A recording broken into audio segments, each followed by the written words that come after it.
Ok, rebonjour tout le monde. Alors, nous voici rendus au numéro 4. Dans le fond, l'essentiel de l'exercice numéro 4, ça va être de traduire le théorème de la divergence, maintenant avec le langage des formes extérieures qu'on a développé. Donc, on va commencer par l'énoncé. Soit S dans R3, une surface orientée par un champ normal unitaire N chapeau. Parfait. Pour D, qui est dans R2, on a une paramétrisation. D, c'est une région. Dans le fond, psi va de D dans S. Et là, on nous donne une paramétrisation un peu abstraite. On n'a pas de chiffre concret. Ça va être correct. On va pouvoir travailler avec. Qu'on suppose compatible avec l'orientation. Donc, une paramétrisation compatible avec l'orientation. Je vais vous faire un petit dessin pour qu'on puisse bien visualiser, mais essentiellement, ça nous dit que si on utilise les dérivés partiels par rapport à U et V de psi, et qu'on prend leurs produits vectoriels ensemble, ça fait un vecteur qui est perpendiculaire à la surface. Et en fait, ça va être perpendiculaire, mais ça va être dans le même sens que l'orientation, donc que le vecteur unitaire qu'on a choisi. Je vais faire ça par dessin, dans le fond, c'est super simple. Et finalement, on nous donne aussi un champ vectoriel F et on ne nous dit pas plus d'informations pour le moment dessus.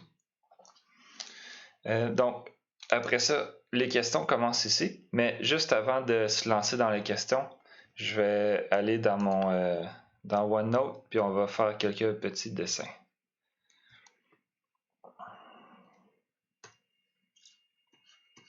Donc, numéro 4. Là, on peut se faire... On est rendu dans R3. Ah, puis je vais peut-être le tasser parce qu'on va pouvoir faire notre région R2 à côté.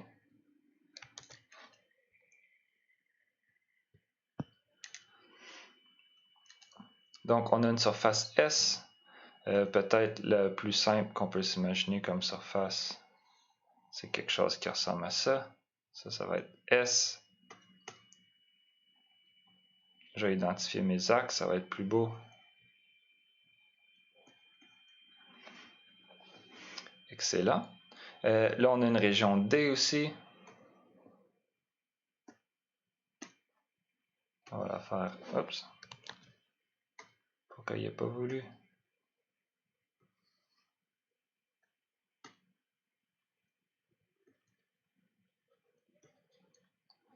Donc, on peut s'imaginer que je vais faire D en orange. Une région D. La surface aussi, là, c'est tout...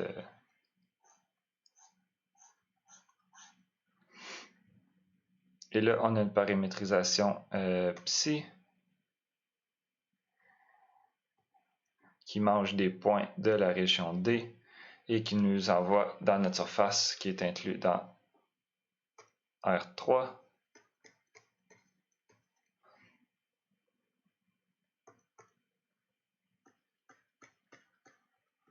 Ok, donc pour le moment, ça c'est l'image qu'on a en tête. On a aussi d'autres hypothèses de plus que juste une surface qui est paramétrée par une région D. On a... pardon. Ici, c'est la petite chose qu'il nous dit d'intéressant. Bon, je sais pas pourquoi il revient toujours là. On suppose la paramétrisation qu'on suppose compatible avec l'orientation. Dans chaque point de S, une base induisant l'orientation canonique de R3. Donc, on va avoir une petite discussion sur l'orientation. Dans le fond, il y a deux orientations possibles. Pour notre surface, on veut qu'elle soit orientée comme R3. Ça veut dire que... en fait, je vais l'expliquer comme ça. Si j'ai un vecteur ici, mettons ça c'est, je choisissais ça I. Après ça, je prends mon deuxième J. Ce que je peux faire pour trouver le troisième, en fait K, justement, c'est je peux prendre le produit vectoriel. Ça va me donner un vecteur. Et ici, j'ai tourné comme ça. Donc, mon I, c'est comme mon axe des X ici. Après ça, je tourne par là pour mon prochain vecteur. Et quand je vais prendre le produit vectoriel, ça va me faire mon K qui va être en haut ici. Par contre, si j'avais choisi, par exemple, I, je décide de le mettre là. Puis là, je tourne dans le sens horaire pour mon deuxième. Quand je vais prendre leur produit croisé ici, leur produit vectoriel, le K il va apparaître par en bas. Donc, ça me fait une orientation. K est toujours pareil, mais dépendamment, en fait, même algébriquement, on a cette égalité-là ici. Donc, en fait, ici, c'est ça, on a un changement d'orientation. Si je vais dans ce sens-là ou dans ce sens-là, ça change par en haut, par en bas. Donc ça, c'est pas difficile à voir, mais ce qu'on veut dire, c'est que ici, je vais faire un peu de ménage sur ma surface pour qu'on soit capable de bien voir. On sait que les dérivées partielles, et si vous vous rappelez pas pourquoi c'est clairement ça, ici j'ai identifié X, Y. Justement, je suis en train de me rendre compte que ça va être V et U. Donc, ça ici, je dénote les dérivées partielles comme ça ici, par rapport à U et V. Ça va être plus rapide. Donc, je vais l'écrire une fois ici, là, mais ici, ça, c'est ce que je veux dénoter par ça. Et on sait que ça, c'est une base de l'espace tangent à un point. Donc, si j'ai un point P, peut-être même qu'on peut se rapprocher. Peut-être qu'on ne peut pas se rapprocher. Bon.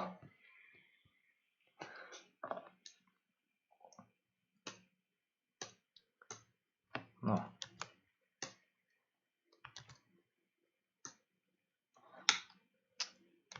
Je vais y arriver. Donc, on peut s'imaginer qu'on a je vais prendre un crayon plus mince.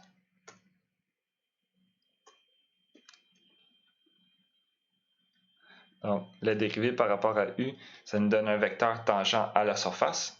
De la même raison qu'un vecteur tangent, la dérivée d'une courbe, ça nous donne un vecteur tangent à la courbe. Et chacune des dérivées partielles nous donne un vecteur.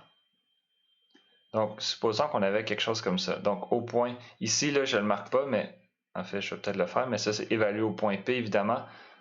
Et ici, on a évalué au point P, mais en chaque point P, ce vecteur-là, il change et on sait qu'il forme une base de notre espace.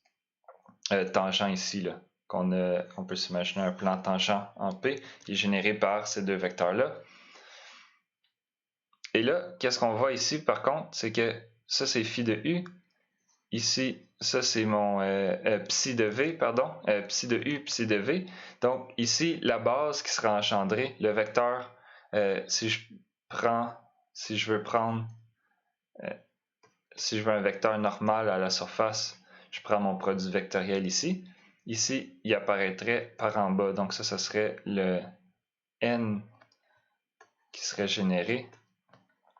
Et là, on voit qu'il y a cette orientation-là. C'est comme si, dans le fond, le côté positif de ma surface, c'était la partie qui était en bas ici. Donc, ça pointe par en bas. Et ça, c'est pas compatible avec l'orientation. Donc, l'hypothèse, tout ce qu'elle nous dit en réalité, c'est que mon dessin ici, c'est pas celui qu'il faut avoir en tête.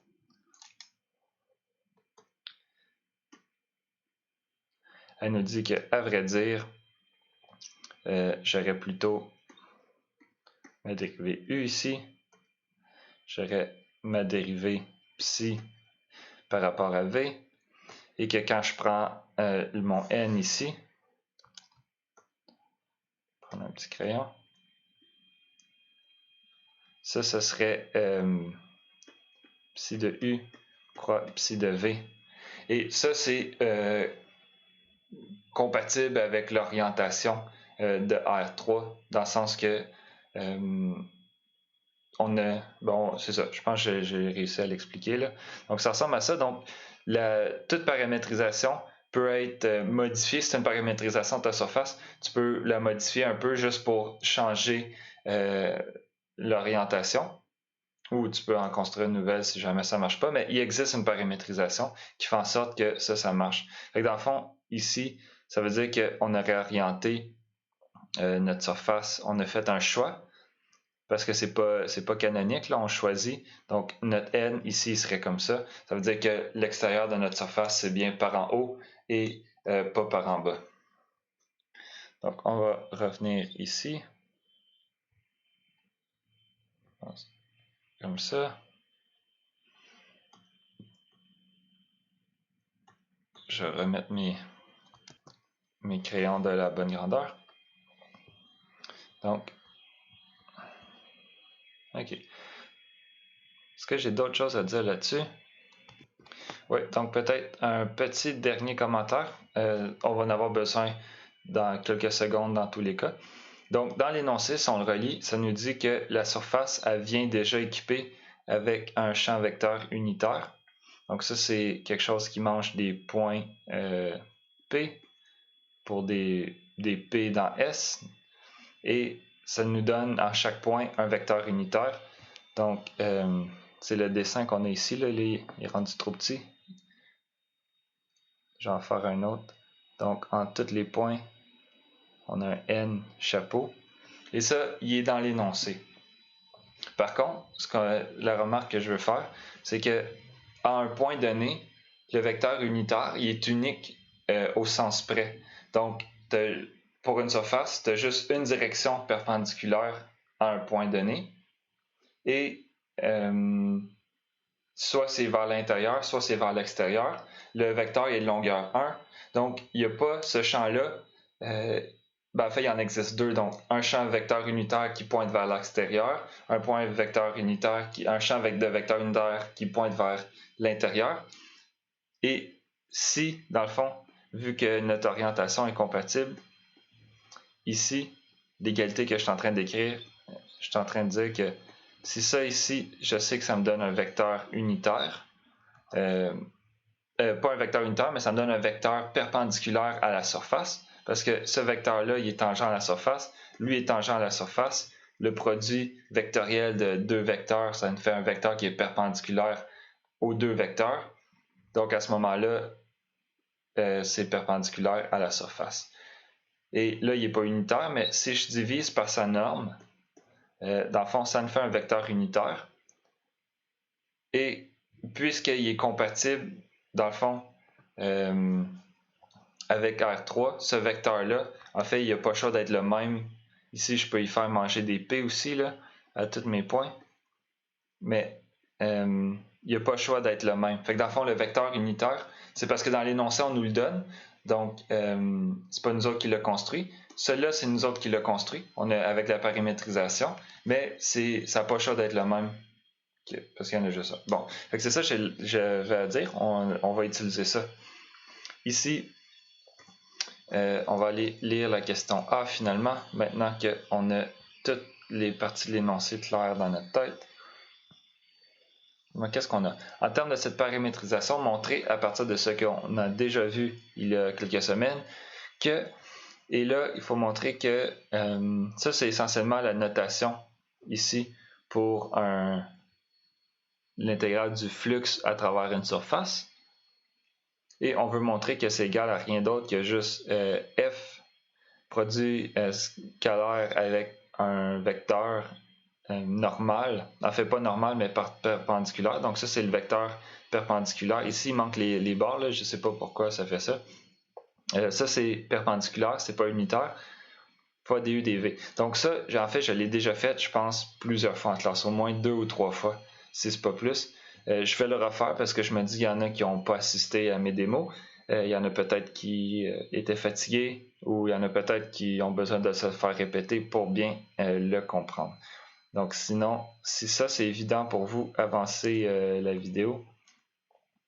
Fait que dans le fond, ce qu'on nous demande de montrer, c'est que l'intégrale, pas l'intégrale, mais f Juste aller revoir. Produit scalaire, ds. Dans le fond, ici, c'est quand on intègre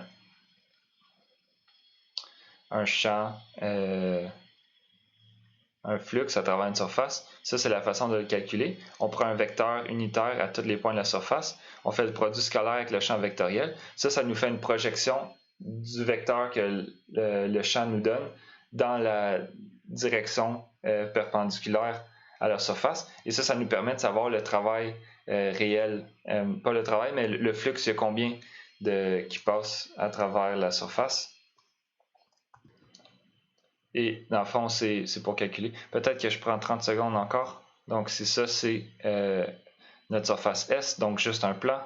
Et là, j'y donne un vecteur unitaire en tout point. J'ai un point. Donc, c'est ça, c'était le point P. Donc, en tout point, j'ai un vecteur unitaire.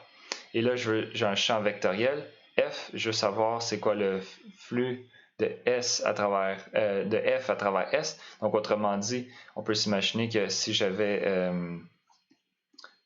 mettons, un courant, un champ magnétique, un courant d'eau, je veux savoir quelle portion, il y a combien qui passe à travers ma surface. Et là, ici, dans mon dessin, c'est assez évident que ça monte. On peut s'imaginer que si mon champ vectoriel était comme ça, à ce moment-là, j'ai comme une feuille de papier dans l'espace, si vous voulez, un plan, puis mon champ vectoriel, il ne passe pas au travers de ma feuille. Donc à ce moment-là, ici, on aurait un N. Ici, on aurait un F de P. Ça, c'est mon vecteur. Et là, ils sont perpendiculaires, donc ça ici, c'est 0. Et on aurait l'intégrale, le flux de F à travers la surface S, ça serait nul. Et ça a du sens géométriquement avec ce qu'on voit parce qu'il n'y a rien qui passe à travers notre surface. Au contraire, si mon champ vectoriel était constitué juste de vecteurs qui étaient en fait d'une certaine façon collinéaires ou dans le même sens que mon vecteur unitaire, fait que j'ai juste quelque chose qui monte de même, bien, ce produit scalaire-là, au final, il va être maximal parce qu'on est exactement dans la même direction. Et là, ce qu'on fait, c'est qu'on prend on peut s'imaginer des champs vectoriels où est-ce que des fois sont en haut, des fois sont plus inclinés. Puis au final, on calcule il y a combien le champ vectoriel de F.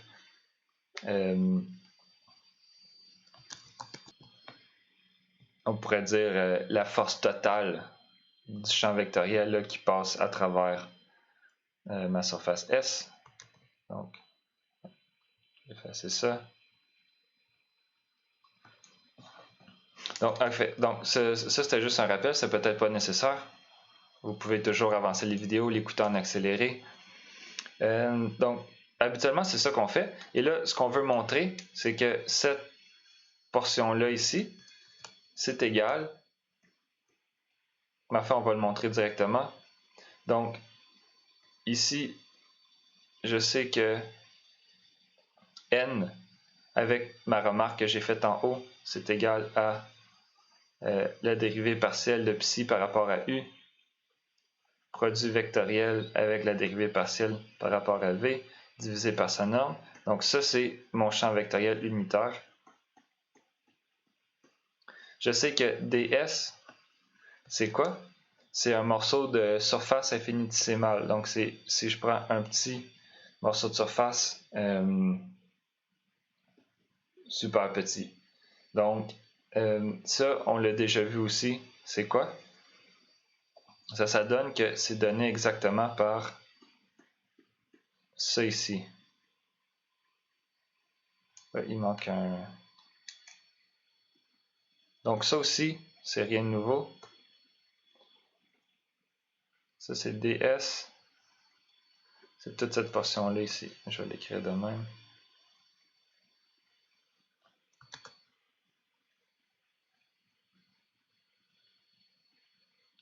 Donc, pourquoi ça c'est notre ds?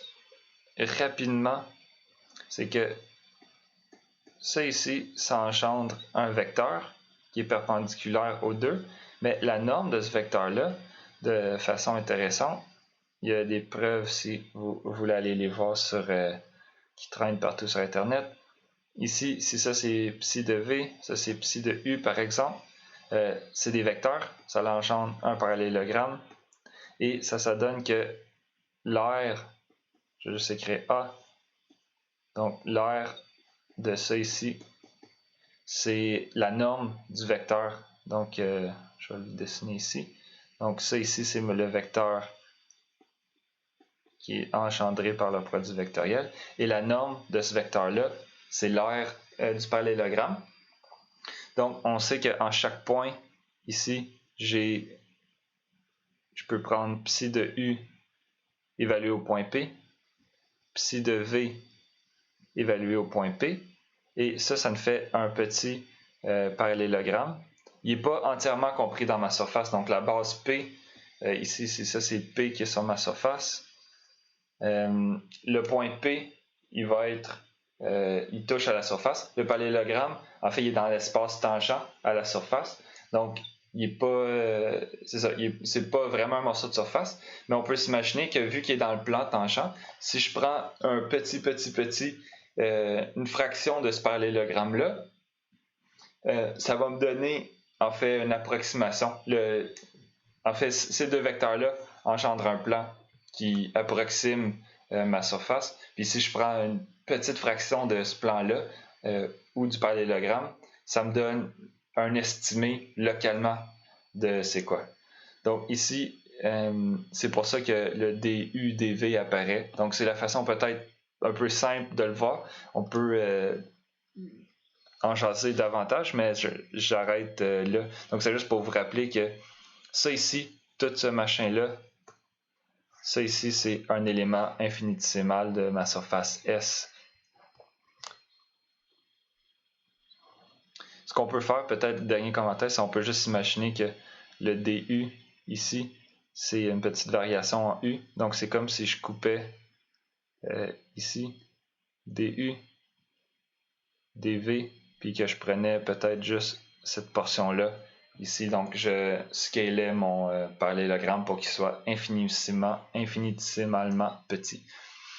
Donc là, une fois qu'on a ça, le travail est presque fait parce que ce qu'on a... Donc au final, j'ai juste jasé, mais il n'y avait pas beaucoup de travail à faire et on avait même déjà fait le travail. Donc lui, il s'en va, lui, il s'en va. Il nous reste f, produit scalaire avec ce vecteur-là, du, dv. Et si on va revoir l'énoncé, ça ici, c'est la définition de n. Donc c'est juste un vecteur qui est perpendiculaire, mais qui n'est pas normalisé. Et c'est ça qu'il y avait à montrer. Donc, c'était le... En fait, je pense, si tu connaissais la définition de ds, tu connaissais la définition du champ vecteur normal unitaire, le travail était fait. On peut aller voir ici pour s'en convaincre. Donc, n, c'est ça, c'était égal à ça. Et on a montré cette égalité-là ici. Donc, attaquons maintenant à la question B. On nous donne une forme différentielle oméga. Ici, je vais aller la réécrire tout de suite.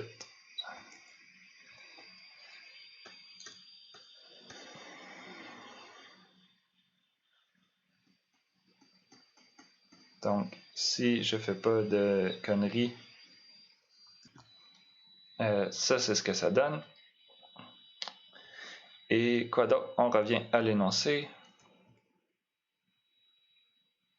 Donc, c'est une deux formes associée à F. Je pense que dans votre devoir, vous avez travaillé avec ça. Donc, F, c'est notre champ vectoriel qui était donné dans l'énoncé en haut. Et si on veut l'écrire en champ vectoriel, ça c'est avec une forme, c'est la deux formes qui est associée au champ vectoriel. OK? Montrer que le pullback par la paramétrisation, ça c'est la paramétrisation de notre surface S, est égal à donc F, produit scalaire avec grand N, du wedge dv. Donc ça va être un calcul de pullback directement et ça va être assez simple. Il va y avoir des petits calculs à faire, mais rien de très extraordinaire. Je vais rappeler ici phi de UV est égal à phi 1. Ici, je mets les phi 1 de UV, etc. Donc, c'est juste pour avoir ça. On va en avoir besoin dans notre tête.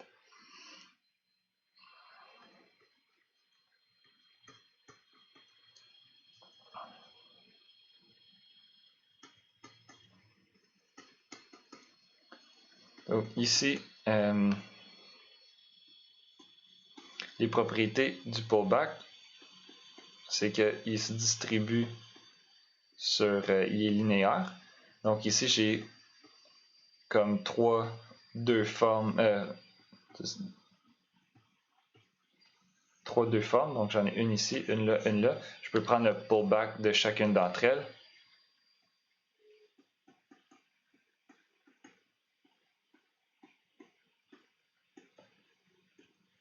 En fait, je fais cette étape-ci juste pour un peu insister sur les propriétés du pullback.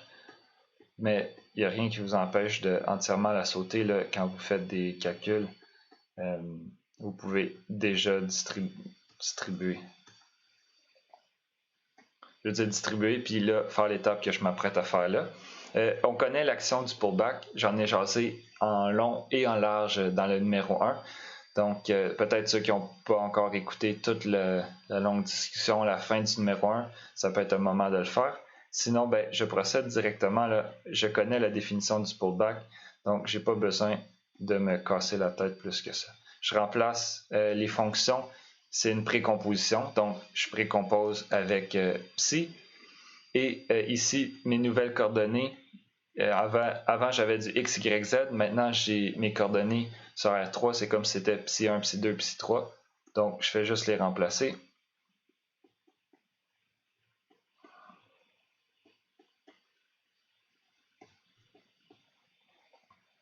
C'est 1. Donc, des pullbacks, c'est vraiment facile à calculer. Il faut juste prendre le temps à la fin de faire un petit peu de ménage dans ce qu'on va ramasser. Parce que là, vous allez voir que le plus lourd s'en vient. Il faut calculer tous les différentiels ici. Donc, l'action de la dérivée extérieure sur une fonction. C'est comme une dérivée totale. Donc, ici, j'utilise-tu une notation x, y, z? Ça va être un peu bizarre parce qu'on a déjà des indices 2. Donc, j'ai pas le choix d'y aller comme ça. Ici, ça c'est phi 2. Et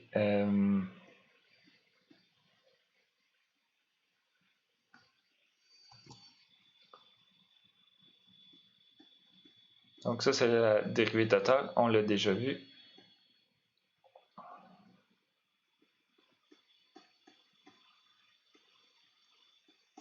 À ce stade-ci, je pense que ceux qui ne l'ont pas encore fait, vous pouvez mettre pause et vous êtes capable de finir les étapes là, que je vais écrire pratiquement jusqu'à la fin. Faites-le, ça va être plus pédagogique que de me regarder faire ce que je fais en ce moment.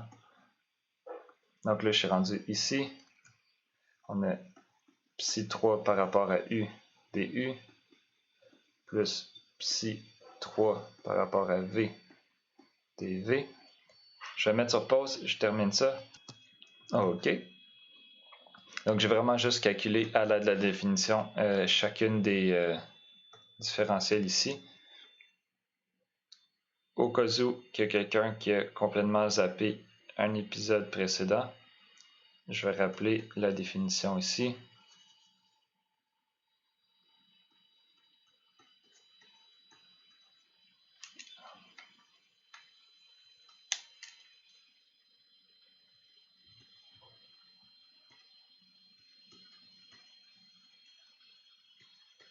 Ça, c'est pour une fonction qui va de Rn. Dans R, on prend les dérivées partielles par rapport à chacune des variables et on multiplie par la dérivée partielle ici. Donc, c'est ce que j'ai fait pour chacun des phi1, phi2, phi3. Là, il faut, dans le fond, peut-être juste tout réordonner ces calculs-là. On peut peut-être y aller ligne par ligne. Au final, on sait qu'on va avoir juste du du, juste du dv. Mais vu qu'il y a quand même beaucoup d'éléments, on va y aller, c'est ça, ligne par ligne. Donc mon du ici, je vais le wedger avec Lui ici, je vais le wedger avec celui-là.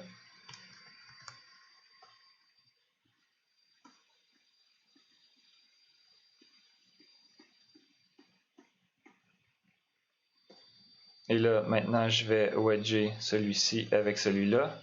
Et je vais déjà mettre le moins en avant pour avoir le DU-DV. Donc, je vais inverser, en fond, l'ordre des wedges.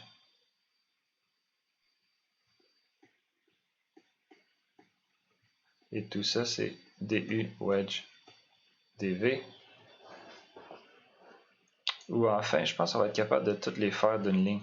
Fait que je vais mettre grosse parenthèse crochet ici. Je vais avoir plus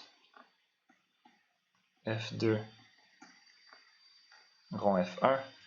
Et là, on commence à être réchauffé. Donc celui-ci va s'en aller avec celui-là.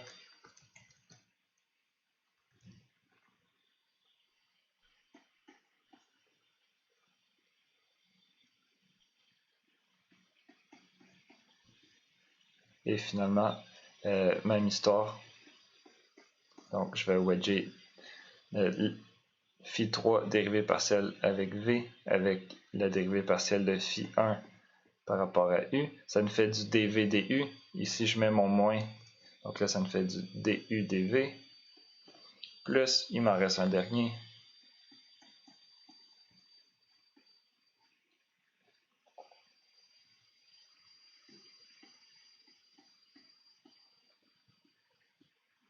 Oups, non, ça, c'est pas ça que je vais mettre. Ici, on a moins. Donc là, j'avais fait lui avec lui.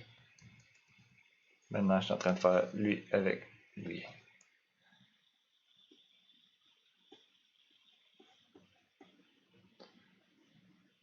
C'est ça l'histoire. Et tout ça, c'est wedge du dv. Donc là, en fait, si on retourne voir la question, ce qu'on voulait vraiment montrer, c'est on a presque fini de calculer pour le bac. Enfin, on a terminé le calcul. On veut juste montrer que c'est égal, en fait, à produit scalaire de f et de n, grand N. Donc pour ça, en fait, ici, je vais donner des noms. Je vais réécrire ça.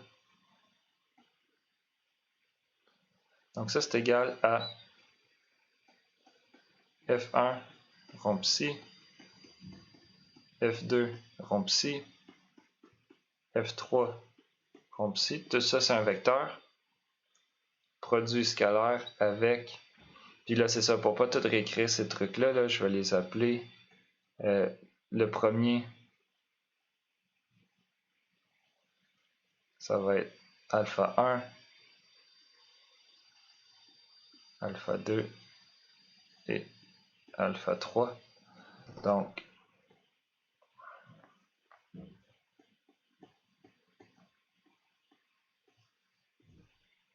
on a au moins déjà un produit scalaire. Là, il nous faudrait juste se convaincre que ça, c'est n. Et ici, ça, c'est bien f.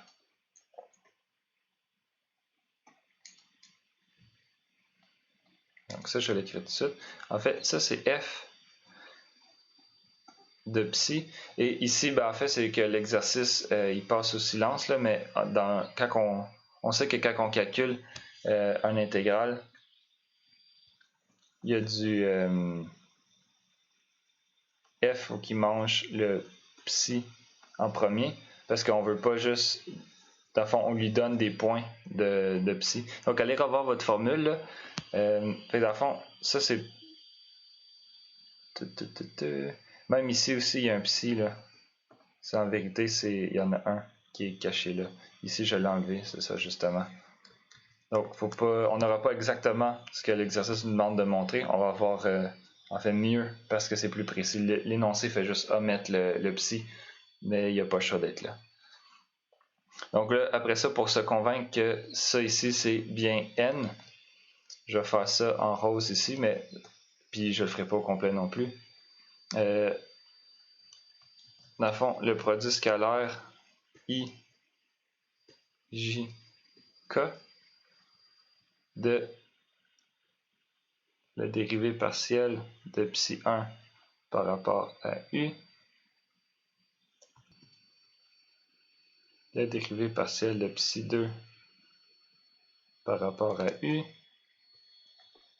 la dérivée partielle de psi 3 par rapport à U. Ici, même histoire. Psi 1 par rapport à V, psi 2 par rapport à V, psi 3 par rapport à V.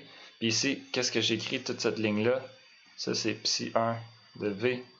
En fait, psi, c'est une fonction vectorielle, donc elle nous recrache 3 vecteurs.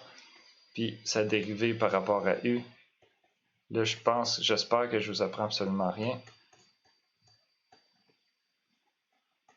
Donc, on dérive dans chacune des composantes. Excellent. Et donc, tout ça ici, on voit que c'est bien cette ligne-là.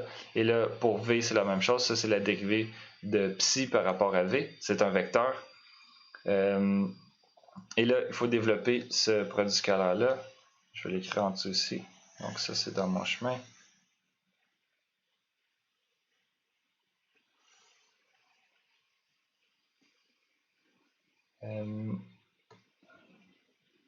Je vais juste développer la première composante. On va vérifier que c'est égal à alpha 1 et on va assumer que le reste est correct.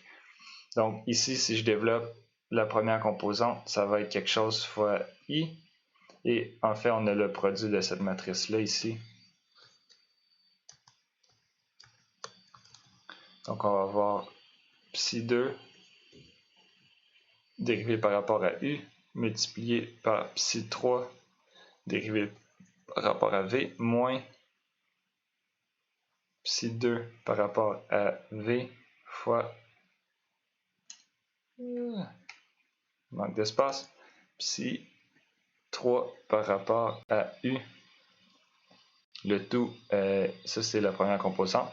Puis là, j'en aurai une deuxième et une troisième qu'on ne calculera pas. On a souvent fait des calculs comme ça. Donc, mettez sur pause, vérifiez que ça marche. Donc, qu'est-ce qu'on a ici? Est-ce que ça marche bien? Psi 2 par rapport à U, on est bien parti. Psi 3 par rapport à V. Psi 2 par rapport à V. Psi 3 par rapport à U. Enfin, on les a exactement dans le même ordre. Donc, on va dire que ça, c'est égal à alpha 1. Et là, on va assumer que ça, c'est vrai, à vérifier à la maison. Donc ici, tout ce vecteur-là, ça devient tout simplement n. Et c'est ce qu'on voulait montrer. Donc, on a calculé un pullback. Puis, ce qu'il faut remarquer, autre que de juste avoir fait le calcul, c'est que le pullback de la forme différentielle associée au champ vectoriel, ça nous donne la même formule que quand on intègre. Donc, il y a quelque chose qui devrait pétiller dans votre esprit. Parce que, si je résume, on a une surface S, on veut savoir le flux, donc on note ça juste comme ça. Ça, c'est une notation. Le flux du champ vectoriel F sur la surface F, à travers la surface F. Et ça, la définition de travail pour être capable d'intégrer, c'est qu'on va paramétriser S à partir d'une région D. On va calculer F. En fait, on va lui faire manger du psi. Puis on va prendre le produit avec ça. Avec ça, c'est la paramétrisation. Là. Del psi, del U, produit vectoriel avec del psi, del V, du, dv. Et ça, c'est la définition qu'on employait là, quand on voulait calculer une intégrale. Donc, dans les exercices au début de la session, on nous donnait une surface, il fallait la paramétriser, on nous donnait un champ vectoriel. Après ça, on donnait au champ vectoriel, on précomposait le champ vectoriel avec la surface. Et là, on trouvait toujours un vecteur à la surface, vecteur perpendiculaire. On faisait le produit scalaire. Et là, on pouvait commencer à intégrer. Donc ça, on l'a fait plusieurs fois.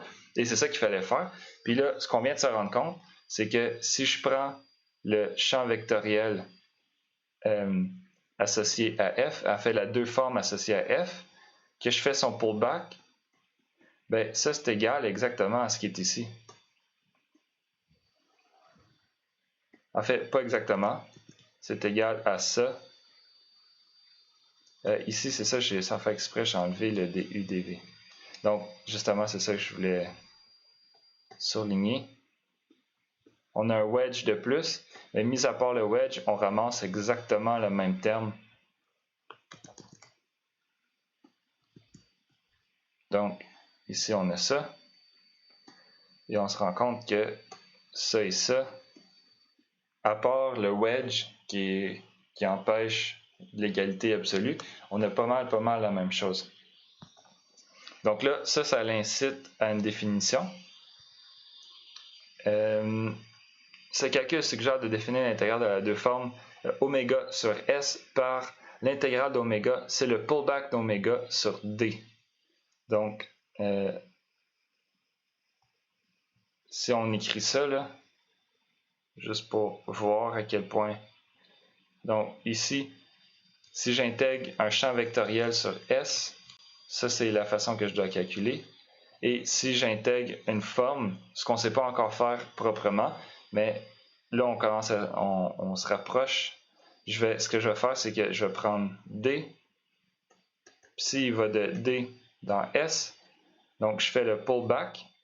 De pullback d'une forme, si oméga est une deux formes sur S, alors son pullback par la paramétrisation va être une deux formes toujours, mais sur D. Donc là, on a une deux formes sur D, puis elle est égale à juste ce qui est en haut là. Donc on a pratiquement la même définition qu'avec le langage normal du calcul intégral et différentiel.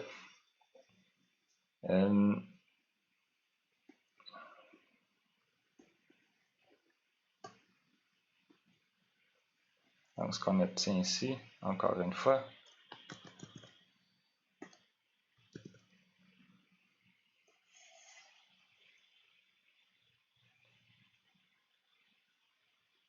c'est ça ici. Donc, ça ressemble. Et c'est juste ça qu'il faut voir dans cet exercice-là. C'est plus un exercice de préparer le terrain pour la définition formelle de l'intégrale des formes, de l'intégrale des formes. Et ici, qu'est-ce qu'il faut faire? Donc, on nous donne une définition. Si on regarde au milieu ici, on nous dit ben, la définition de ça, c'est égal à ça. Donc, ce qu'on fait, c'est que définition, ça c'est l'exercice qui nous le donne. Ben, parce que ça ici, techniquement, c'est juste une notation. On peut pas. Il y a un wedge ici, puis on peut pas juste faire semblant qu'il n'est pas là. Mais on peut faire une définition mathématique puis dire ben, quand on voit une forme intégrée sur D, tu enlèves le wedge, puis à ce moment-là, tu es capable d'intégrer.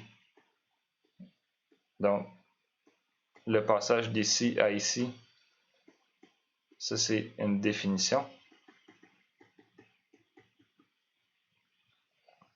Et on va voir des limites dans cette définition-là. C'est une définition un peu naïve.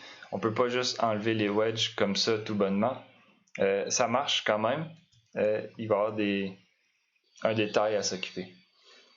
Et en utilisant le numéro 5A du devoir, dans le fond, maintenant qu'on a une définition pour une intégrale juste d'une deux formes sur S, on nous demande de dire que le théorème de la divergence appliqué à F va s'écrire comme ça ici. Donc on va aller voir, j'ai votre devoir 2 juste là. 5A. Donc 5A, c'était cette égalité-là ici. Donc la différentielle de la deux formes associée à un champ vectoriel, c'est en fait la divergence devant une trois formes. Donc je vais recopier ça. Ça, vous l'avez montré, ou vous avez essayé, j'espère avec succès. Donc ici, on est rendu au C.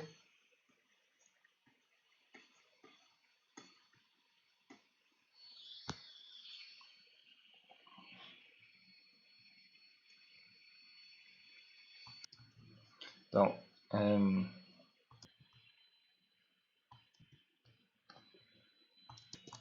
excusez-moi, je pense que j'ai un bug avec mon programme. Donc, ici, on veut prendre la différentielle de d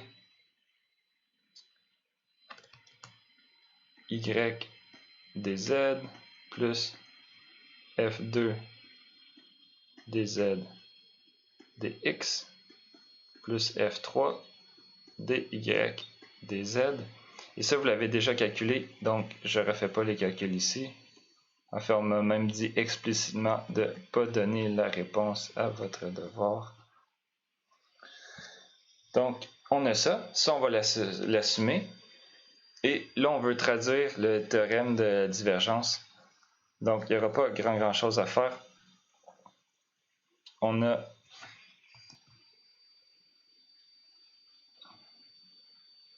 l'intégrale de oméga sur S, c'est défini comme étant ça ici.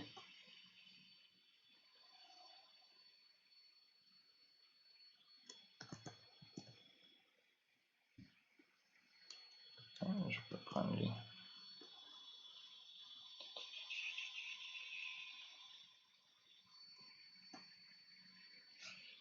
OK. Là, ici, on va utiliser le théorème de flux divergence. Donc, ça, on peut le réécrire. Ah oui. Dans le fond, on a changé notre surface S. Fait que au début, on travaillait avec S qui c'était ça notre image, un champ de surface de même. Là, maintenant, on nous a dit dans l'énoncé une surface S fermée. Donc, peut-être l'image qu'on peut avoir, évidemment, c'est une sphère. Ça peut être d'autres choses que des sphères. Mais c'est une surface qui se retourne sur elle-même et qui englobe une région de R3. Donc ici, tout l'intérieur, là, c'est pas la coquille que je fais, c'est l'intérieur. Donc, tu as une région R. Donc, R, c'est région 3D.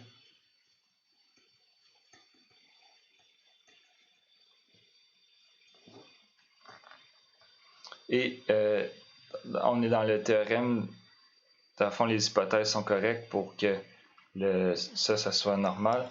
Donc, on peut aller relire. Si S est une surface fermée bordant une région d'R3, montrer que le... Ouais, fait qu'on va assumer que les orientations sont correctes.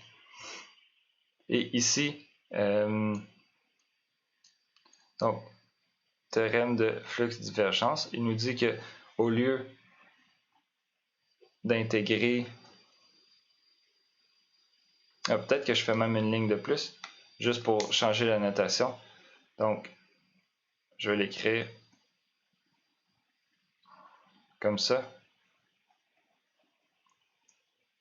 Ici, là, on va appliquer le théorème de flux divergence qui nous dit qu'au lieu d'intégrer un champ vectoriel sur une région de l'espace, je peux intégrer ça ici, ça me donne une fonction scalaire. La divergence, ça prend un champ vectoriel, ça me donne une fonction scalaire. On se rappelle que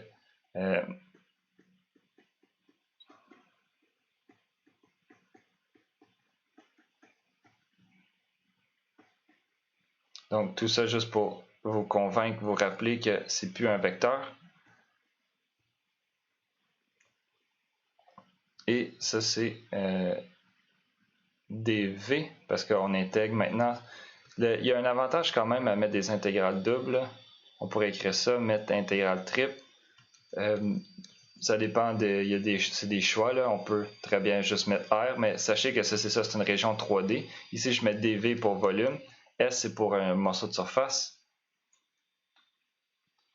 Et finalement, ici, on a montré que en fait, on a calculé dw. En fait, vous l'avez fait. Donc, c'est notre résultat qui est en haut ici, en rose.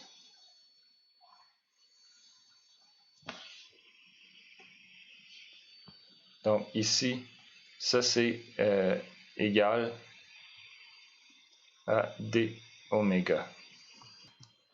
Donc, je vais commenter toutes les égalités. Cette égalité-là, ça c'est définition exo. C'est dans l'exercice, on nous a donné une définition. Après ça, de là à là, ce qu'on a fait, en fait, c'est juste changement de notation. Je vais juste écrire une notation, ça va mieux rentrer à côté. Donc, j'ai changé la notation juste parce que ça rend l'utilisation du théorème de flux-divergence peut-être plus évident. Donc ça, c'est pas supposé vous mélanger. Habituellement, on part de là, on a ça au début, et là, on travaille pour l'écrire sous cette forme-là pour être capable de calculer. Là, j'ai fait le contraire, donc ça, c'est la forme plus compacte ici. Et la forme compacte nous permettait d'écrire le théorème. Je vais écrire flux div. Donc ça, c'est le théorème de flux-divergence.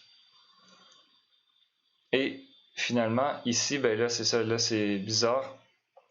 Il manque une étape. Donc, ça, c'est avoir à votre prochain cours, où j'écris avoir bientôt. Dans le fond, celle-là, c'est aussi une définition. J'étais un peu bloqué, puis j'ai jasé avec Frédéric, puis finalement, c'est ça, il m'a dit que le passage de là à là, c'est que je vais écrire en jaune peut-être, d oméga, c'est égal à... peut-être que je peux rajouter une étape, mais juste en haut ici, le dv, c'est égal... Si je réécris ça, dv, c'est égal à du dv. Laissez-moi voir quelle notation que je vais employer.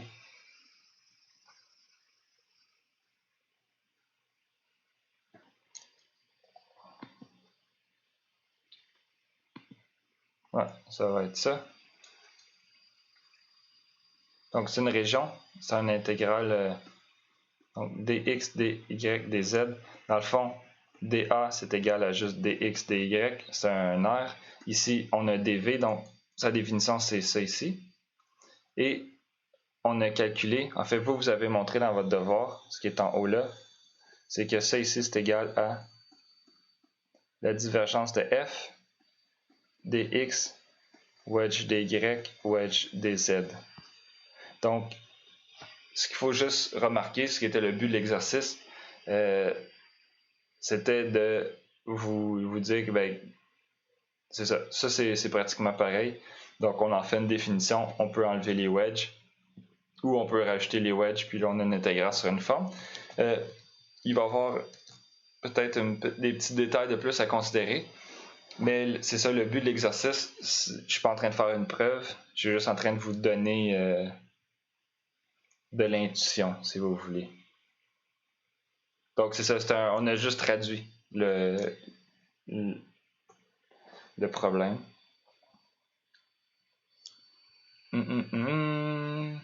Ouais, c'est ça, j'ai compris. Donc, si on récapitule, vite, qu'est-ce qu'on a fait? On est parti au début, on avait une surface S. Là, on a montré ce qu'on avait déjà montré, mais ici, quand on fait un intégral, un produit scalaire de f avec un vecteur unitaire ds, au final, ça revient la même chose que de faire produit scalaire de f avec un vecteur qui n'est pas unitaire, qui est quand même perpendiculaire, du dv. C'était essentiellement parce qu'il y avait 2 fois la norme qui apparaissait, on pouvait l'annuler. Après ça, dans le fond, ça nous a servi pour calculer le produit, le tirer en arrière d'une forme différentielle. On n'a pas pris n'importe quelle forme différentielle, on a pris une forme différentielle qui est associée à f.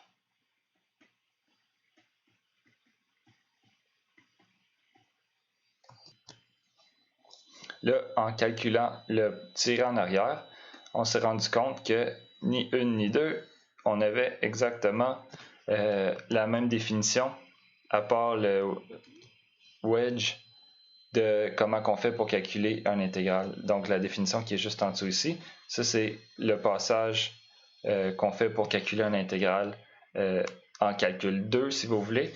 Mais là, en calcul des formes, on prend une forme sur S, on calcule le pullback par la paramétrisation, puis on obtient ça ici, qui est à toute fin pratique la même chose. Donc, on décrète que si on enlève le wedge, ben à ce moment-là, on est capable d'intégrer.